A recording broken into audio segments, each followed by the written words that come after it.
రచ్చబండను బహిష్కరించని తెలంగాణ ప్రాంత నేతలపై మండిపడ్డారు political JAC convener Kodandaram. Telangana వచ్చేదాకా రచ్చబండ వద్దని జనం గగ్గోలు పెడుతుంటే సీఎంను దగ్గరుండి రచ్చబండకు తీసుకురావడం అమానుషమన్నారు. రాజీనామాలు చేయమని ఖరాఖండిగా చెప్పిన నేతలు కనీసం పదవుల్లో ఉండైనా ప్రత్యేక రాష్ట్రం కోసం పోరాడాలన్నారు. పార్లమెంటులో తెలంగాణ బిల్లు పెట్టేలా ఆందోళనలు ఉధృతం చేయాలని డిమాండ్ చేశారు కోదండరాం.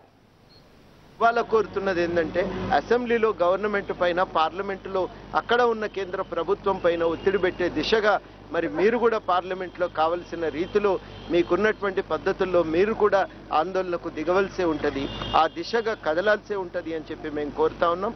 ఇంక అప్పటికీ కూడా వినకపోతే కలిసి రాకపోతే సహాయ నిరాకరణకు పాల్పడతాం. మారంటారు రాజీనామా చేస్తే పార్టీని వదిలిపెడితే మా భవిష్యత్తు సంగతి ఏందని. మేమంతా అడుగుతలేం. మీ పదవుల్లో వండుకుంటూ కూడా మీరు చేయగలిగే పని చేయకపోతే ఇంకా తెలంగాణ కోసం ఏం చేయగలుగుతారనే ప్రశ్నే ఇవాళ తెలంగాణ ప్రజల నుంచి వస్తున్నది.